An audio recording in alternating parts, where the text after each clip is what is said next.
Hey guys, this is Mark Goldberg from Mark Vlogs Watches. Thank you so much for joining me for another episode. Today, it's another interesting bit of viewer mail. But before we jump into the meat and potatoes of this topic, let's go ahead and get the quick fist watch check out of the way. And here it is.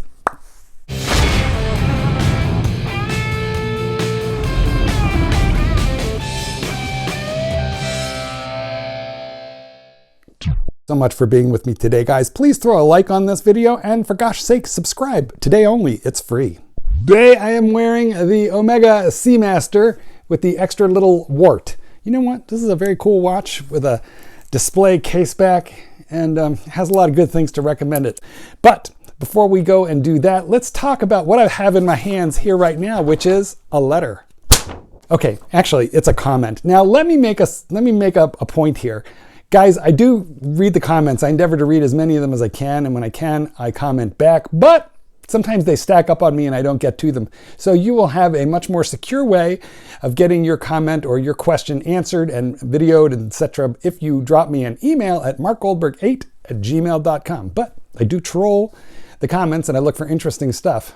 Speaking of interesting stuff, what I have here is a communique from a viewer who is going to go by initials, and his initials are GP. You know who you are, GP. I mean, it's an interesting thing what he said, so I want to read it to you and then we'll pick it apart and we will talk about it. It's, Mark, I walked into an authorized dealer, a Rolex authorized dealer, and I put $50,000 in cash on the counter. And I told them I wanted a couple of sports models and no BS.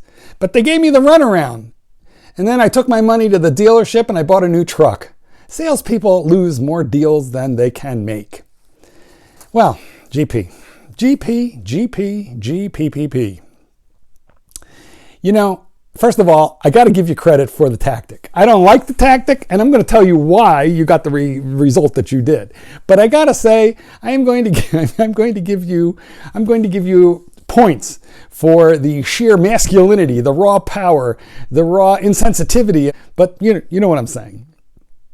I'm going to give you credit for all of that with your tactic, which was to slap 50,000 big ones in cash right there on the table. And holy cow, that must have made quite a nice stack even in $100 bills. I'd be a little afraid to walk around with that kind of money unless I had, private security. I don't know. Well, answer me a question, GP. Did you have like a bodyguard? Like, I would want a couple of my buddies backing me up. I'd be afraid to wander around with $50,000 in cash. And again, it's a bold move. It is a really bold move. But there's a lot of problems with it. First of all, it's a strong arm tactic, and it's a strong arm tactic which would have probably worked very well and did work very well, undoubtedly, at your car dealer where they have an unlimited supply of those trucks. How many do you want to buy today? And actually, even at the car dealer, it's not that they're unimpressed by $50,000 in cash, but frankly, they would really rather get you into the F&I office and sell you a car loan because they make so many more incentives. A lot of these dealerships make more money on the financing and the incentives that they get from the finance company than they do from the actual sale of the vehicle. So never tell them you're going to buy cash at a dealer. Just go in, make your deal, and then write them a check. Fine. But I don't recommend bringing in a briefcase full of cash. Among other things, all entities, including banks, have got to report cash transactions over $10,000 because the IRS wants to know, where did you get this amount of cash? Are you laundering money? Like, how does this work? So wandering around with and trying to spend $50K in cash, bold move. I salute you for that, my brother. But I would say it was a little obtuse. I would say it was a little arrogant, and I think it would be perceived as a little crude at the end of the day, especially when you're walking into a Rolex authorized dealer. These guys pride themselves on serving an upper crusty clientele. They are more likely to whip out a Rolex Black card than they are going to whip out, a suitcase or a duffel bag full of money. So let me tell you why. Although I am amused and I do salute you for the move, as I said, but here's why it didn't work. The sports watches that you want, like let's say the Rolex Daytona, the steel Sky Dweller in blue, the Pepsi GMT, the Batman, the Cermet. These watches are all in stupendously short supply. Now, I don't know your AD, but it wouldn't be completely outside the realm of possibility if they had at least a couple of those watches in the back room, in the safe, But here's what they were not waiting for. They were not waiting for you to come in wearing, dungarees with a duffel bag full of money over your shoulder. Slam, don't give me any trouble. I got moolah. I got it right here. Give me a watch. They're not really waiting for that, okay? What they're waiting for is one of their customers to come in and say, hey, I'm doing an engagement ring. I got $15,000 burning a hole in my pocket. This woman is incredible. I really want to put a ring on her finger. And, do you happen to have any, interesting Rolex around? Or the kind of clientele who are repeatedly in that store buying things and have formed a good working relationship. They don't just come in and strong arm the manager. Because here's the thing. Even if they had those watches, your $50,000 is no better than anybody else's $50,000. No better at all. And in fact, you didn't have a relationship with that AD or you wouldn't even have done that. And they are actually way better off selling to a customer who's going to come back in that store, buy that engagement ring, and then buy years worth of Valentine's Day gifts for, his various girlfriends. With your approach, you're clearly, like a one and done in and out customer. Here's a bag full of money. Take it. Give me what I want. Don't give me any trouble. So anyway, GP, I think you would have done far better to have built a relationship, to have slow down, to take it easy, back the truck up, as we say, and just, approach this a little easier, drop into that authorized dealer once in a while. If you had 50 grand, you should have, buy some earrings, buy a few, doodads and buy some things for the loved ones in your life and express your interest in hard to get steel sports. But don't come at it like a bull in the china shop. By the way, I gotta say, this story reminds me a little bit about Stickergate, which is a YouTube urban legend. But it is not a myth. It really did happen when my friend Clyde Anderson, you should check out his channel. But what happened was, this was back when the original Batman on the Oyster bracelet was available at the authorized dealer. So Clyde brought his $8,000, $9,000, whatever it was right around there, 8-9 grand. He brought it in cash. He stacked it up on the counter with an authorized dealer that he had a bit of a relationship with, right? Which is why they were selling him the Batman.